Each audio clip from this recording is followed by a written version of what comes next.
कई साल पहले एक बिशप और कुछ अन्य धर्मगुरु एक जहाज में यात्रा कर रहे थे।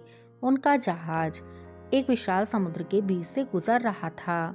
रास्ते में जहाज के कप्तान ने बिशप को एक द्वीप की ओर इशारा किया। कप्तान ने कहा, उस द्वीप पर 3 सन्यासी रहते हैं। वे बहुत पुराने और साधारण लोग हैं। वे ईश्वर की प्रार्थना में अपना जीवन बिताते हैं। बिशप को यह सुनकर उत्सुकता हुई। उन्होंने कप्तान से कहा कि वह भी उस द्वीप पर जाना चाहते हैं और उन सन्यासियों से मिलना चाहते हैं। जहाज किनारे रुका और बिशप नाव लेकर उस द्वीप पर पहुंच गए। द्वीप पर पहुंचकर उन्होंने देखा कि 3 बहुत ही साधारण दिखने वाले बूढ़े व्यक्ति वहां थे। उनका पहनावा बहुत साधारण था। उनके चेहरे पर अपार शांति और प्रसन्नता थी। बिशप ने उनसे पूछा, तुम लोग यहाँ कैसे रहते हो और किस तरह ईश्वर की आराधना करते हो? उन तीनों ने बहुत ही सरलता से जवाब दिया, हम 3 हैं। हम ईश्वर को याद करते हुए सिर्फ इतना कहते हैं, हम 3 हैं, तुम 3 हो, हम पर दया करो। बिशप ने यह सुनकर सोचा कि यह तो एक बहुत ही साधारण और अशिक्षित प्रार्थना है।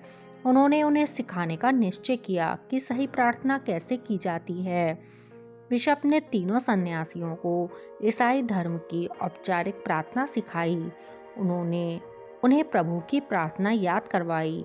हे हमारे पिता जो स्वर्ग में हैं, तेरा नाम पवित्र माना जाए। तीनों सन्यासियों ने बहुत कोशिश की और बिशप की सहायता से वह प्रार्थना याद कर ली। बिशप को लगा कि उन्होंने बहुत बड़ा काम किया है। अब वह अपनी नाव में लौट आए और जहाज की ओर वापस जाने लगे। जहाज जब समुद्र के बीच पहुंच चुका था तो अचानक जहाज के कुछ यात्रियों ने देखा कि पानी पर चमकदार रोशनी दिखाई दे रही है। जब उन्होंने ध्यान से देखा तो वह बहुत ही आश्चर्यचकित रह गए। तीनों सन्यासी पानी पर चलते हुए जहाज की ओर आ रहे थे।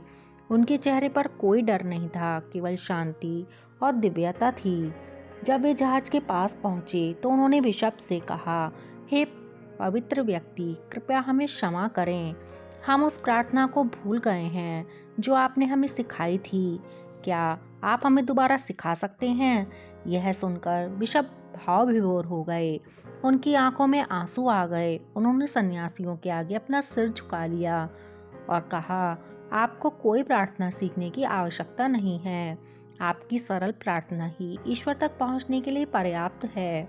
मित्रों, यह कहानी सिखाती है कि ईश्वर की भक्ति और प्रार्थना का सार हमारे शब्दों में नहीं, बल्कि हमारी सच्ची भावना में है। अगर प्रार्थना सरल हो और वह दिल से की जाए तो ईश्वर तक अवश्य पहुंचती है।